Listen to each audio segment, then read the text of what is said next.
Now, if you played tennis for 5 hours a day, or if you jogged for 5 hours a day, you would develop some powerful muscles. If you watch television 5 hours a day, what muscles are you exercising? Not the democracy muscle. And one chapter of this book deals with the political obstacles, another deals with the obstacles in our thinking, another deals with the obstacles in the way we measure value in our economic system, because of course pollution of all sorts, particularly global warming pollution, isn't recognized in the market system. The economists have this word you all know, externalities, which basically means forget about it, we don't want to think about that. CO2, the principal global warming pollution, is invisible, tasteless, and odorless. But more importantly, it doesn't have a price tag. And so the signal we send to ourselves in one of the great systems of value that guides our decisions every day, the market system, is a signal that says it is perfectly all right to dump 90 million tons of global warming pollution into the atmosphere every 24 hours, as if it is an open sewer.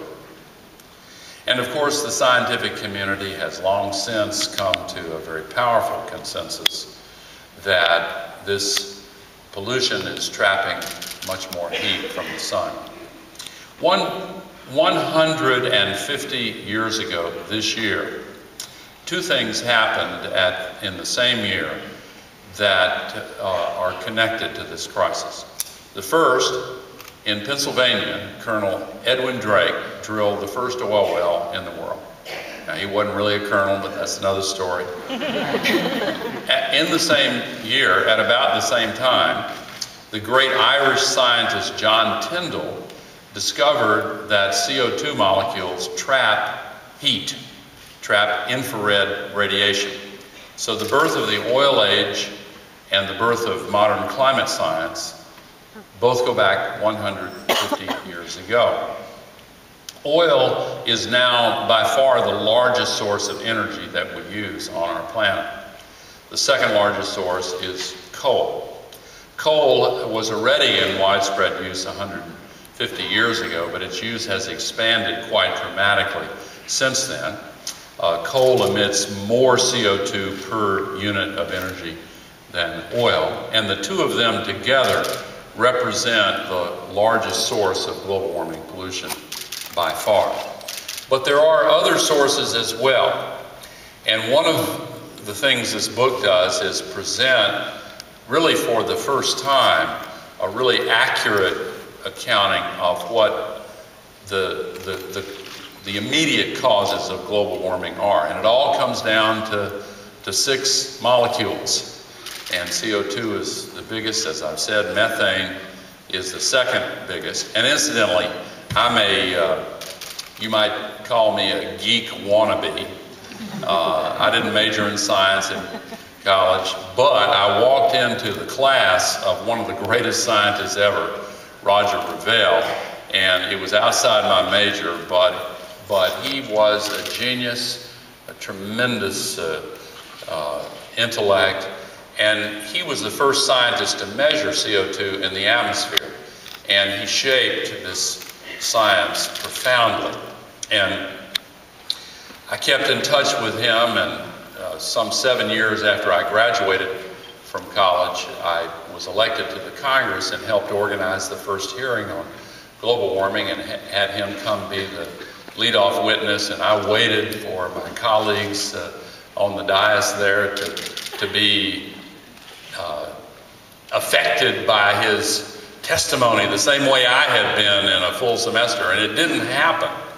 And I guess everything that I've been doing since then on this is really trying to recreate for as many people as I can the learning experience that I had from him. But of course, during that time, the scientific evidence has accumulated so powerfully that the international group of not just climate scientists, there are all of the disciplines that have to be brought to bear in order to get a full picture of this, 3,000 of them. Incidentally, I'm told that there was one member of the IPCC here in the audience. Is that right? Yes. Congratulations. Thank you so much for being here. Two. Okay, and Gil Blazer is here. Thank you so much.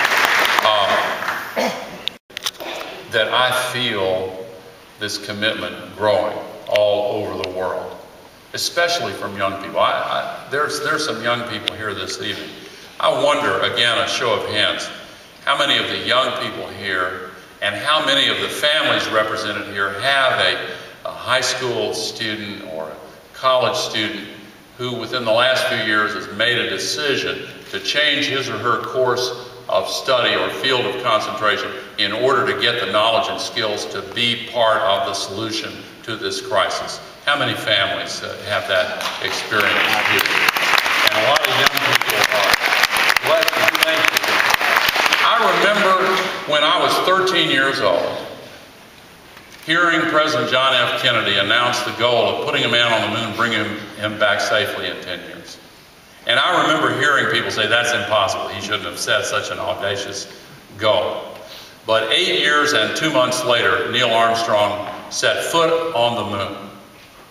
And on that day, there was a great cheer in Houston, Texas at NASA's Mission Control.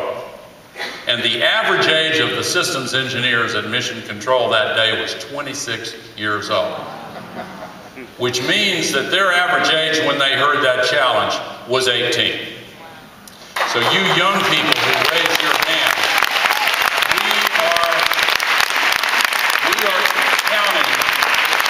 we are counting on you. But for the rest of us, they're counting on us. We've got to start this now. We don't have the luxury of time. And there are reasons for that. We've got to start acting.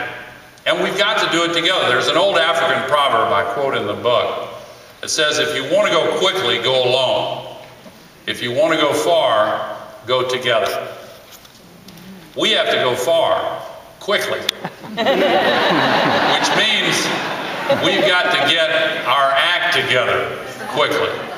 We do have to make a choice. And it's time. Because not too many years from now, that next generation will look back at us in our time in these first years of the 21st century.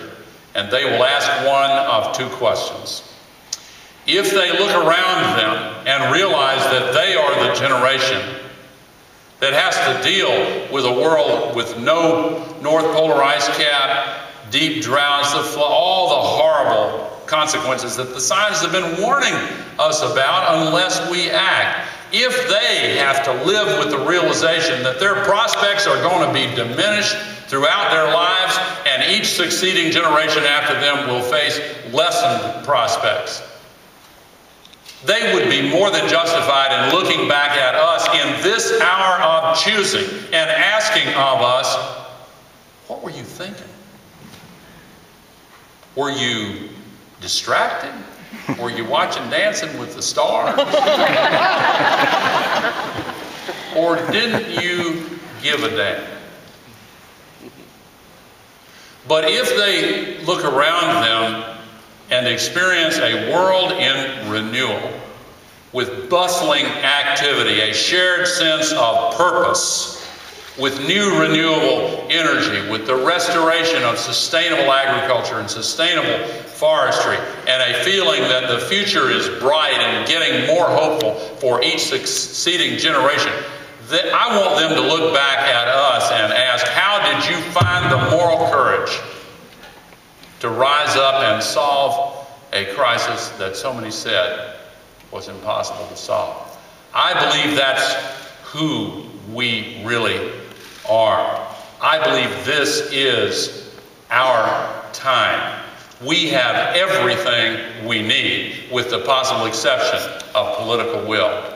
But as I've said many times, in the United States of America, political will is a renewable resource. Thank you very much.